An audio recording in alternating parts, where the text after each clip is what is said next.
Il y a autour de nous beaucoup de gens qui se posent des questions sur la raison d'être de leur vie, sur l'avenir proche et lointain, sur l'état du monde.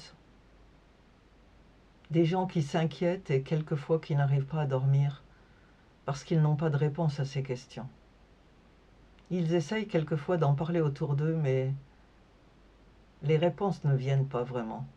Alors un jour, ils poussent la porte de votre église, de notre église, et ils disent: on voudrait entendre parler de Jésus, on voudrait rencontrer Jésus. Et c'est ce qui est arrivé à des gens.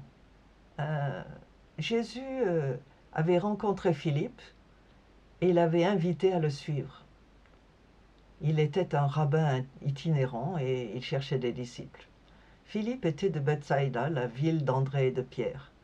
Alors, il a suivi Jésus et très vite après cela, il a rencontré quelqu'un d'autre qu'il connaissait, Nathanaël, et lui dit: nous avons trouvé celui que Moïse a décrit dans la loi et dont les prophètes ont parlé, Jésus de Nazareth, fils de Joseph. Nathanaël lui dit: peut-il sortir quelque chose de bon de Nazareth?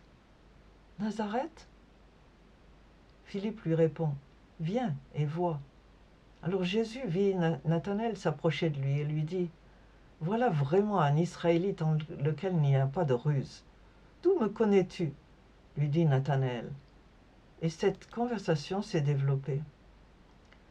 Plus tard, pendant le ministère de Jésus, il y avait des non-juifs, des gens étrangers qui étaient venus pour adorer pendant la fête, parce qu'ils étaient de religion juive, bien que n'étant pas juifs.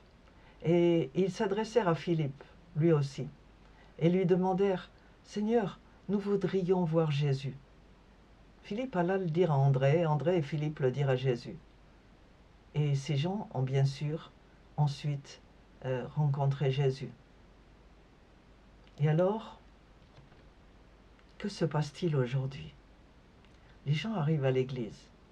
Il y a bien sûr le comité d'accueil qui leur dit: ah, bonjour, bienvenue. Il y a des comités qui sont un peu policiers et qui disent: quel est votre nom, votre prénom, où est-ce que vous habitez? Est-ce que c'est la première fois que vous venez à l'église? Et ces gens ne reviendront certainement pas. J'en connais un. Mais supposons qu'ils se sentent bien accueillis, ces gens. Alors ils viennent, un homme et une femme, ils viennent et puis ils s'assoient, ils participent au culte. Et après, en buvant une tasse de thé ou de café, ils commencent une conversation. Et ils rencontrent des chrétiens, ils rencontrent des anciens, ils rencontrent probablement le pasteur, si c'est une église assez petite. Et que se passe-t-il après? Ça, c'est la question. Quel genre de conversation offrons-nous à ces gens? Ce qu'ils cherchent, ce n'est pas l'Église, c'est Jésus, c'est Dieu.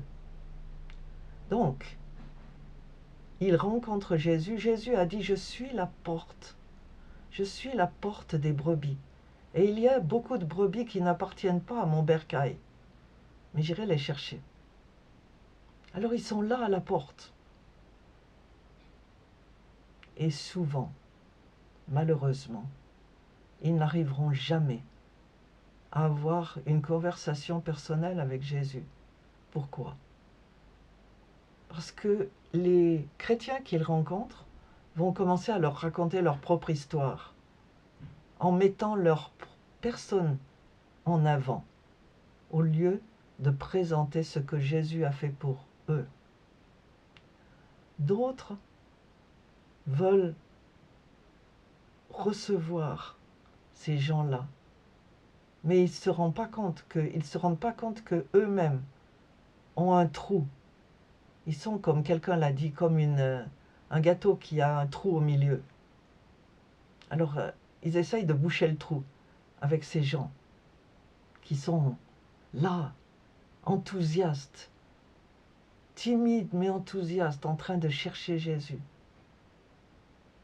Et c'est ce qui arrive, vous savez, dans la vie, avec beaucoup de gens qui désirent rencontrer Dieu, mais qui se trouvent happés dans une embrassade qui les empêche d'aller plus loin. La porte se transforme en labyrinthe. On est coincé, on sort, on n'arrive pas à sortir, on n'arrive pas à trouver la sortie pour rencontrer Dieu. Tout ce qu'on voit, c'est pas Dieu, mais c'est cette personne-là qui veut absolument vous embrasser, vous happer, vous garder pour elle toute seule, pour lui tout seul. Et alors, que va-t-il se passer? J'ai rencontré des trous noirs. J'ai failli être victime de trous noirs moi-même. Et c'est le cas de beaucoup de chrétiens qui sont là à l'église. Semaine après semaine, ils voudraient rencontrer Jésus. Tout leur être crie « Jésus, Jésus !»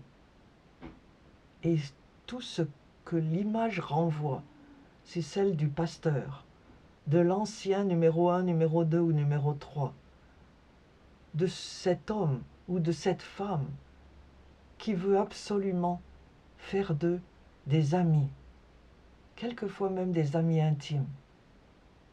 Mes frères, mes sœurs, arrêtez de manger les nouveaux venus, de manger les prosélytes, de manger les gens qui n'ont qu'une idée, c'est celle de rencontrer Jésus. Nous voulons être des fenêtres ouvertes, des portes ouvertes, parce que nous ne sommes que des conduits. Nous ne sommes pas la vraie porte. La porte principale, c'est Jésus qui va les amener au Père et au Saint-Esprit. Nous ne pouvons que les guider. Nous sommes des guides. Nous sommes des assistants du berger. Ne prenons pas sa place. Je vous en prie. Je vous en prie. Regardez-vous. Regardez votre Église. Regardons nos églises. Ne soyons jamais des trous noirs qui avalent les nouveaux venus au lieu de les conduire à Jésus. Merci de faire tout votre possible pour servir Dieu.